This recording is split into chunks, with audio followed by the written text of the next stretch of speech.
When you start adding more power to a car and trying to go faster and try and make it hook up and go on the track or go down the street, one of the things you got to worry about is parts breakage.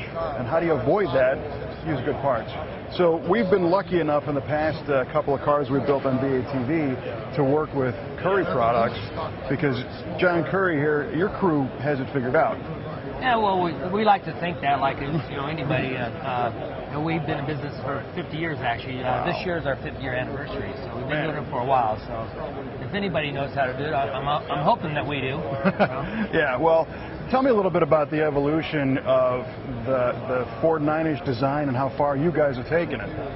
Yeah, well, originally, Currie Enterprises was really I would say we were one of the original green companies, because we were recycling rear ends. So, there you go. Hey, there you go. We're green now. But over the years, it went from being recycled rear ends to building all new rear ends. One of our latest innovations, our latest products for us this year at SEMA, is we have our new F9 housing. And you see this is a 68 to 72 Chevelle chassis here, and it's really showing what we've done with our new F9. You could get it with a back brace, fill-in inspection, drain plugs. One interesting thing to note about this actually has a Johnny joint mounted for the top control arm here. Ooh. This is a urethane bushed Heim joint, basically. Awesome. And so it takes any misalignment there, so that's kind of a unique feature. And then here we're showing, this is our housing here. This would be for somebody who's building maybe a trophy truck or a Class 8 truck. Notice it's a little bit bigger than this F9. Sure.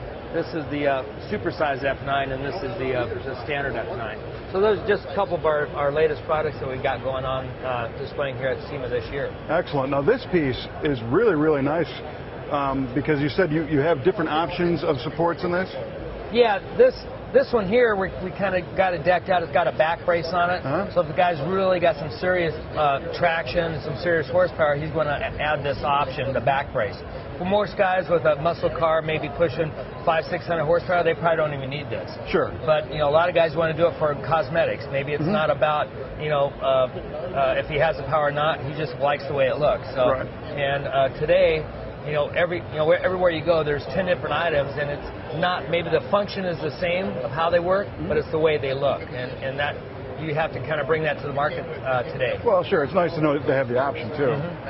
You mentioned the Johnny joint in here, and what I like about those is, especially on a triangulated 4-link suspension design, what people don't realize is if you're going around a turn or at speed or even braking, people don't realize under braking acceleration, this triangulated 4-link is doing everything it can to keep that axle centered under the car. Right, yeah. And without a brake point, like a pivoting joint like this, you can get into some bind, which ends up resulting in unpredictable car feel, and that's what nobody wants. And another unique feature that we like to point out with this type of a joint on this type of a car and this suspension is, guys, you drive these on the street. Yeah. It's not just on a racetrack. A racetrack is relatively flat. When you pull up into your driveway, you actually have to make the car articulate. It wants to twist. And this suspension will actually allow that car to twist without restricting it or binding a joint.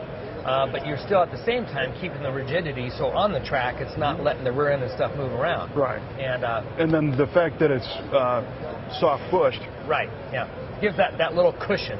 It's not like bushing material like rubber, which is too soft and gives a lot of movement. It's urethane. And another feature that most people don't even know with this bushing, it's under preload in there, and you could actually tighten up the preload. So if you get it, that thing just feels like it needs to be a little tighter. We have different thicknesses of washers on this, and it's put together with preload. You could actually increase the load to even make it stiffer. No kidding. So, like is it a side load? Right. You squeeze it effectively? There's washers on the side. They're like a shim, the side spacers. Well, those come in, I think, 125, 135, and 145. Good size stuff. Yeah. And so normally it would have two 125s or 135s in there. So you get room to go up or down. If you want it to be a little stiffer, you put two, like a 145 and a 135. So you get 10 thousandths more preload against that bushing. So interesting. It just makes it a little tighter. So. Well, tell me about these control arms, these lower ones too. They're awesome looking. The unique thing about this control arm, this is made out of a 6061 billet aluminum. But the unique feature about it is two unique features. One, that it has a Johnny joint in one end to keep that flexibility. But the other unique feature about that is this control arm is the only one that actually has a steel sleeve where the Johnny joint goes in. So when you look at the end of it here, this is aluminum here, but this sleeve is actually pressed into that aluminum. And that's where the bushing rides, is in the steel sleeve, not in the aluminum. So you don't have to worry about that aluminum wearing out over time, because this stuff is designed to really get the hell beat out of it. It's designed for a performance street car that you're going to drive every day, or you're going to take out and run on the power tour, and to get some good life out of it. It's not going to be something that you're going to. If you have a urethane bushing rubbing on aluminum, eventually that aluminum, because it's softer than steel, is going to wear. And where this is, there is no wear, because any wearing part is steel. Same reason the Johnny joint sleeve itself is heat treated, so it wears a long time. It doesn't get smaller as you use it. So. Sure. Well, tell me about when somebody wants to order one of these.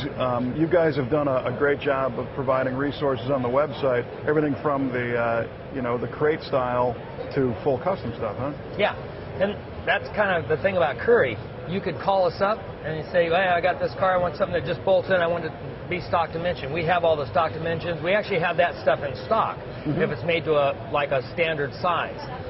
But on the other hand, you could call up and say, you know what, I've got this Chevelle and I want to run this wheel and I need to cut like 1.5 inches off each side. And we say, okay, well, the stock run is 60 inches wide. If you want to go 1.5 inches off each side, we'll make that 57 for you, and you'll get 1.5 inches in. So you can run different offsets on your wheels, or you want a particular look, or if the guy wants to do something that's in a real late model looking wheel where it's it's all spaced out, you could actually make the rim wider to make up that difference. There you go. That's thinking the other direction. We're really flexible because it's a rear end, and all the parts are the same. It doesn't matter how wide they are. So if it's a matter of making it longer or shorter, that's what we do. Well, and the other thing is nice too. If we have you guys send us a pre-narrowed rear end, we don't have to worry about getting the tubes cut square and resplining axles and all that kind of nonsense. One thing about when we do it, when it leaves there, everything is straight. So after we put all the brackets on it, all the welding's done, it's actually put back in the lineup bar. Everything's made sure that everything's in a line, and then it's steel abraded and sent to you in bare metal form, or the option is having powder coated. Now this is the trick about powder coating, and we offer 2 colors. And that's semi-gloss black and gloss black. When you get into these custom colors, then it gets a little tricky. Sure. Unless you had a color to send us, exact color chart or something like that, that's kind of hard to do. So. Well, all of that double and triple checking and attention to detail is what makes them install so easily, and they always fit and they're always right. And it's very cool to see that you're still looking for new twists on getting people the parts they need in a high quality fashion. We appreciate the time, John. Thank you. Thank you for coming by. Yep.